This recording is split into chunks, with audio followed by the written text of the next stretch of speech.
Hello and welcome to today's lesson on converting units. We're going to look at something called base units or SI units, and then we're going to use these base units to make new units, which you will have heard of, but you may not realise that they're made up. So first of all, as ever, you will need a bit of paper, a pen, a pencil, ruler and a rubber. You should have a calculator, although actually today you probably don't need one. And definitely need a brain because there's going to be lots of thinking and linking ideas together. So on this topic of converting units or just units in general, what do you already know? So here's a chance for you to draw 6 boxes and write down what you can remember about this topic. Now this could be absolutely anything, and my example here is velocity, and I know the units are meters per second. So what do you know? And when you're ready, press play to continue. Okay, hopefully you've given that a go. So my other examples are distance. So I know that we use distance in meters, kilometers or miles. That may or may not be relevant. We know that small distances have different units, so millimeters. Hopefully you're aware that there's 100 centimeters in 1 meter. I know that mass is measured in kilograms, but I also know, and the key thing for today is that there's some standard units that all scientists use. And it's a common language that's used across the world, and that's what we're going to focus on today. As ever, it's really important to know why you should care about this topic, and all I would say is long term it will make your life easier. If you understand where these units come from, you'll be able to link ideas together and also link equations together, and then that will obviously make you have a better understanding of the topic. So we'll make a start. Now hopefully you've seen the idea that mass, length, time, temperature, current and moles exist. Now there is another common SI unit, and that is the candela, but that isn't something that you see very often. So first thing, what are the units of those that are in front of you? So I'll start us off. So we know that mass is measured in kilograms.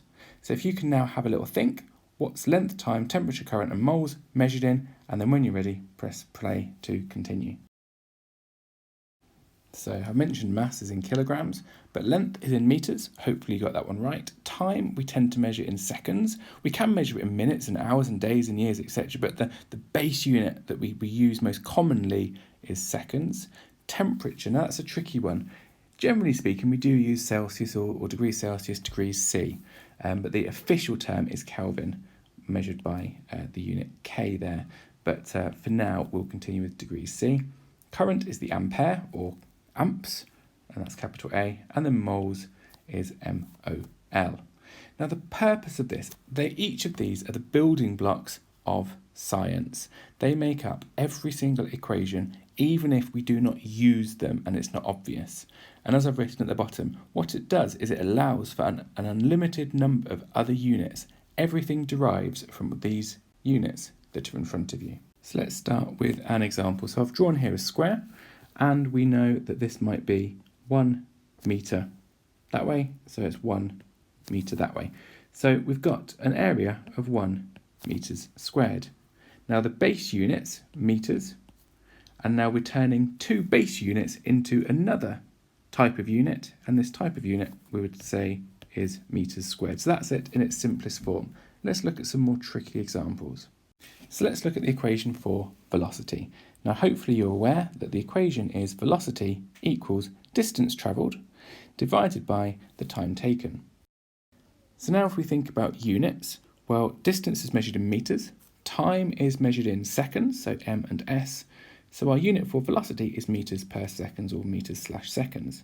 Let's just focus on the M and the S, and if we think back to the table that we saw, they are both our base units. However, M/S or metres per seconds, that now becomes a new unit, and it's made up of the other 2 units that we've used in the equation. So we have now a new unit. And of course, this is the unit that we use to measure velocity. Now let's just look at another equation, but this time acceleration. So the equation then is acceleration equals change in velocity divided by time taken. So then our units, as we've just seen for velocity, are metres/seconds or metres per second. For time is seconds, and our units for acceleration are metres per second squared.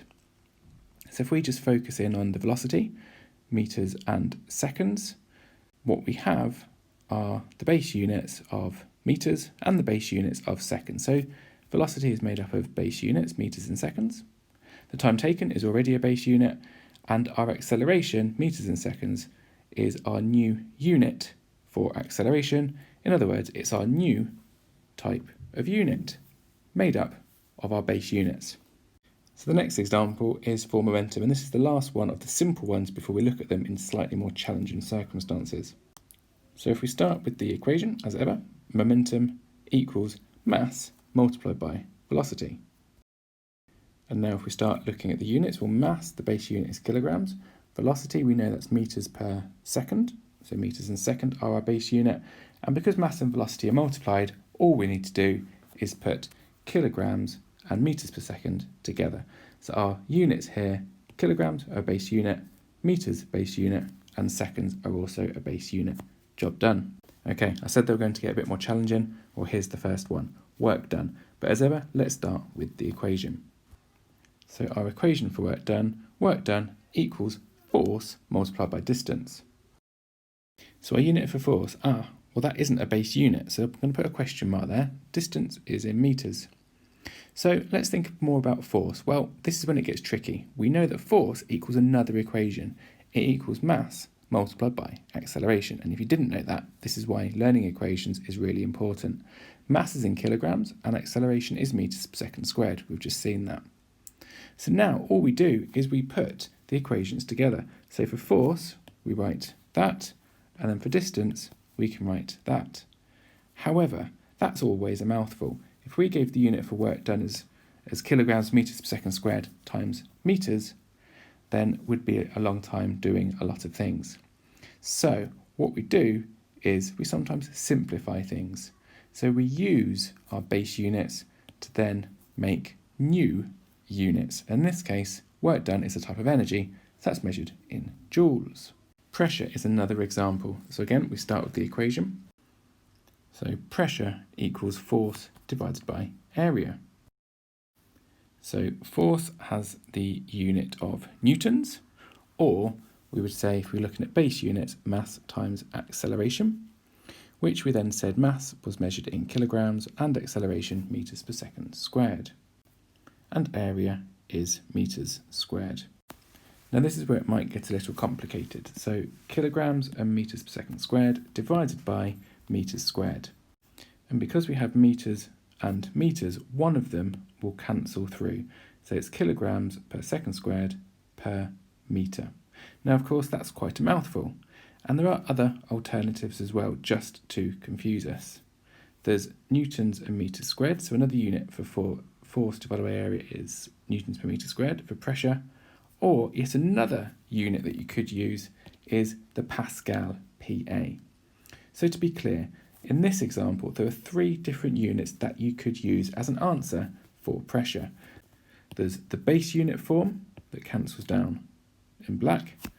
There's newtons per meter squared, because rather than writing base units, we can just write newtons to simplify, or we can simplify even further to Pascal. So most complicated, less complicated, and maybe the easiest one to remember.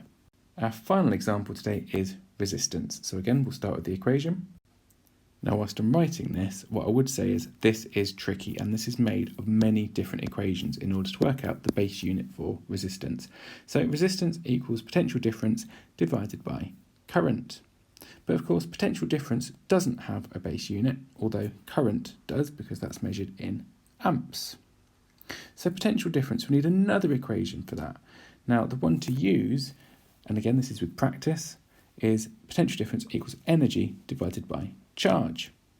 But of course, energy doesn't exist as a base unit, and nor does charge. So energy, we need to use another equation, which work done is force times distance. That's a type of energy.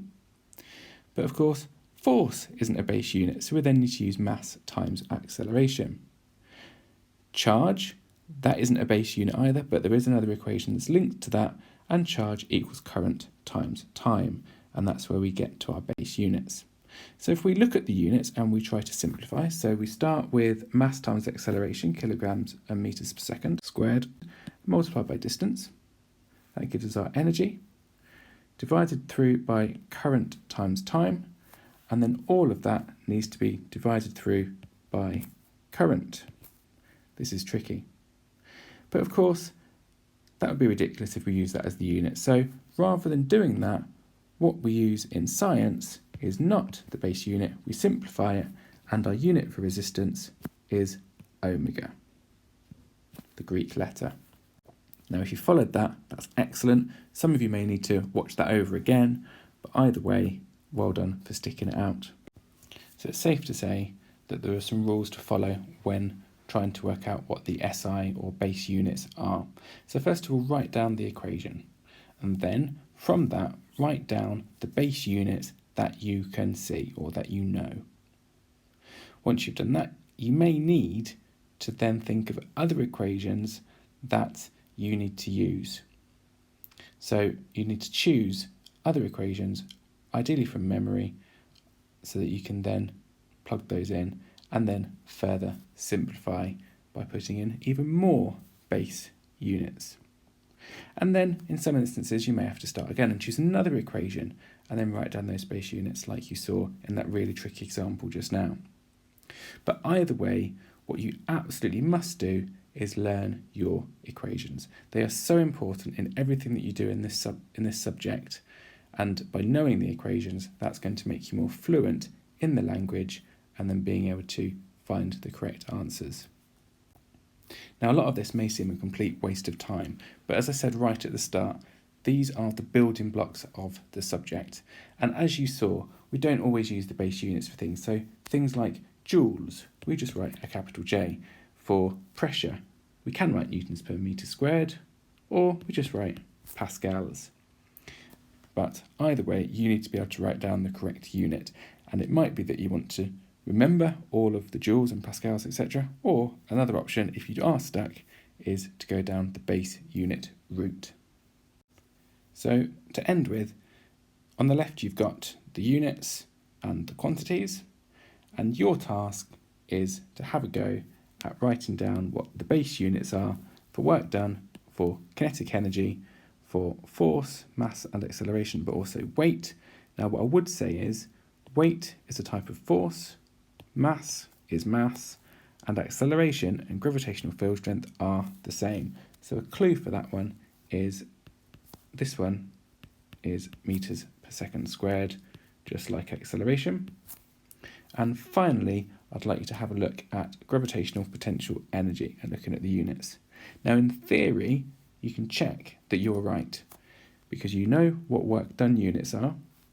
Now work done is a type of energy. Well, kinetic energy is a type of energy. So these here, a half times mass times velocity squared, should have the same base units as force times distance.